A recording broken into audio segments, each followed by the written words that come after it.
Jehovah's Witnesses and the United Nations. How the Watchtower Society Fooled Millions. Chapter 4, entitled The Ball Starts Rolling. So as you can imagine, ex-Jehovah's Witnesses were probably ready to pounce all over this information. They were trying to find out who the source was, what was actual fact and what was fiction, trying to get confirmation of this story, so on and so forth. Because I can tell you, most ex-Jehovah's Witnesses are very diligent in the information they put out, because if there's any untruth in the information that they put out and Jehovah's Witnesses find this out, they will certainly discard anything and everything and the rest of what that person has to say. And they will probably lump them into a category of apostate, which is not a good label to have to the Jehovah's Witnesses. So there were millions of ex-Jehovah's Witnesses who were not oblivious to this fact, but sadly there were probably even more millions of witnesses who were oblivious to what was going on. So while all this was going on, these witnesses had no idea, and the author gives 3 simple reasons why they had no idea. Number 1, the witnesses are heavily discouraged from wandering around the internet. And during this time, 2001, actually from 1992 to 2001, I would say the internet was not at all any part of the witness faith. So it was very discouraged to use the internet, especially to look at anything having to do research with the articles, any secular material. That was all frowned upon, because the Watchtower Society did their own thing. They did the research for you. So the internet was a very, very bad thing until, I would say, 2005, 2006 is when they finally started to use the internet for their faith. As a matter of fact, I am going to pull up this article from 2011. Take a look at it. So we have an article here. It's the August 15th, 2011 Watchtower Study Edition. So it's roughly 5 years old, just about. So it's pretty new. And I'm not going to read the entire article. It's a little lengthy and my voice is a little coarse today. I think I'm coming down with something. So just please pause it if you want to read it. Take a look at it. And it's pretty interesting and how they use propaganda for the internet. And even taking a look at this picture right here, you can see that internet cord, and the shadow in the background looks like the serpent, Satan, the devil. Utter propaganda. That's all I can say. So, going back to the book, the witnesses were completely unaware of what was going on for 3 simple reasons. Again, number 1 was that they're heavily discouraged from using the internet. Number 2, Jehovah's Witnesses are trained to immediately disregard anything that's negative about the Watchtower Society. This includes news items, websites, chat rooms, message forums, so on and so forth. If it's got any negativity toward the Watchtower Society, they reject it quickly.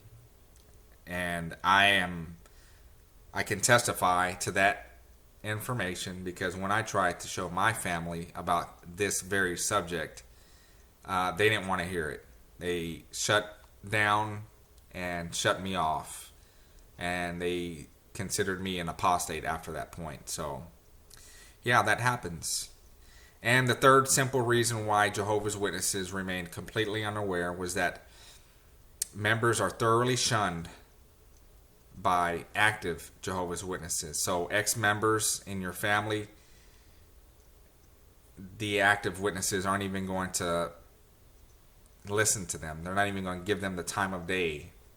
And that's how it is with my family. I am disfellowshipped for apostasy, and I cannot talk to my family. I try and call them, they won't answer. I try and text message, they don't respond. I try to email, they don't respond. And I'm sure if I went to their home, they wouldn't open their door to me. So that's why they're out of the loop of what's going on. So continuing on. Because there was a high volume of inquiries sent to the UN about this subject, the chief of the NGO section of the United Nations DPI at that time was Paul Hofel, and he issued a brief statement on October 11th, 2001, addressing the affair. It was a short 2-paragraph letter stating what was going on between the years of 1992 to 2001 with the Watchtower Society. I'm not going to post that here because as we continue on with this book, that these inquiries continue to trickle in, and by 2004 something had to be done.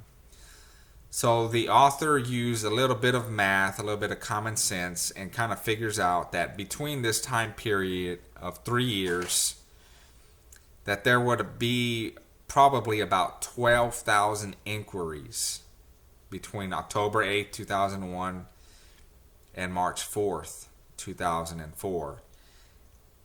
So if there were 12,000 inquiries during this time, that would be 91 inquiries every week received by the DPI during that time period. You can only imagine having to respond to 91 inquiries every week, how much time consuming and how much effort that would take. So in an effort to put an end to that, Mr. Paul Hofel issued a formal release on March 4th, 2004. He posted it on the United Nations DPI website in hopes that it would catch a broader audience.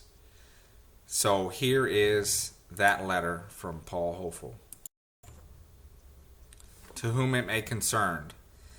Recently, the NGO section has been receiving numerous inquiries regarding the association of the Watchtower Bible and Tract Society of New York with the Department of Public Information, DPI. This organization applied for association with the DPI in 1991 and was granted association in 1992. By accepting association with DPI, the organization agreed to meet criteria for association, including support and respect of the principles of the Charter of the United Nations and commitment and means to conduct effective information programs with its constituents and to a broader audience about UN activities.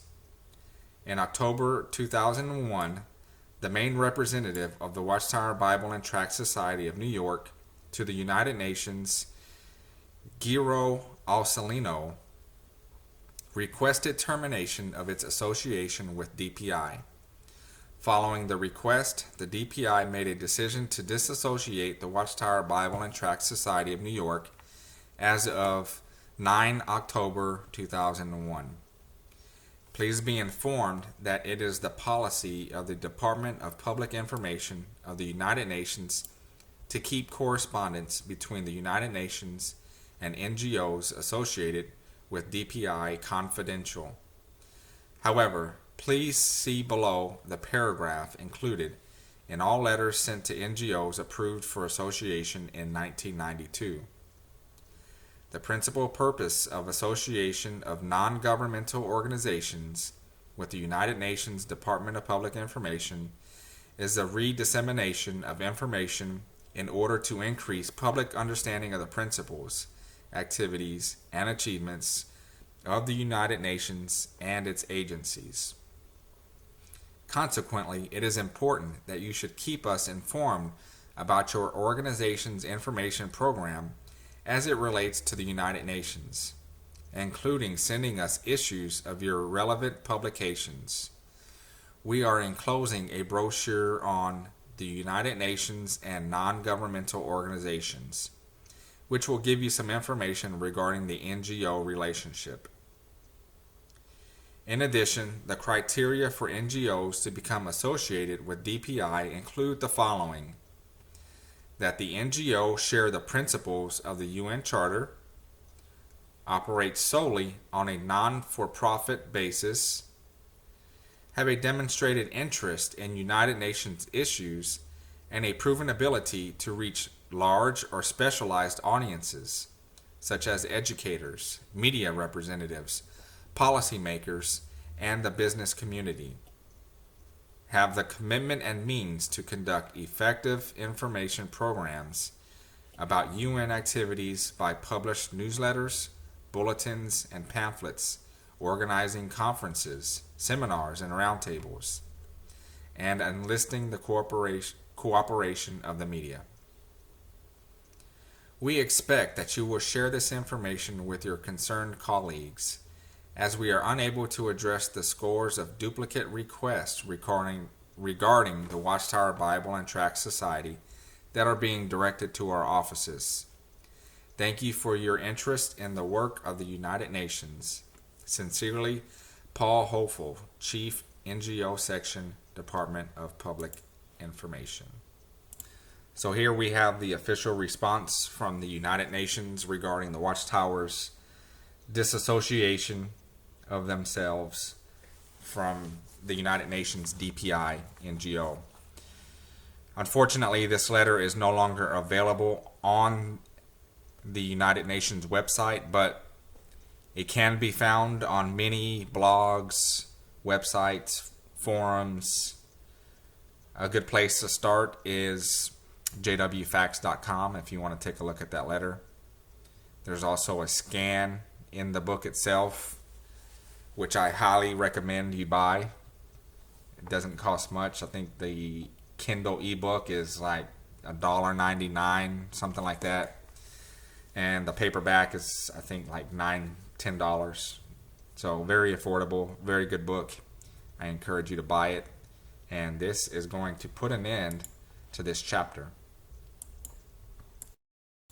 Thank you for taking time to listen to my summary of Jehovah's Witnesses and the United Nations, How the Watchtower Society Fooled Millions. Post your comments, like and share this video, subscribe to my channel, and stay tuned for Chapter 5.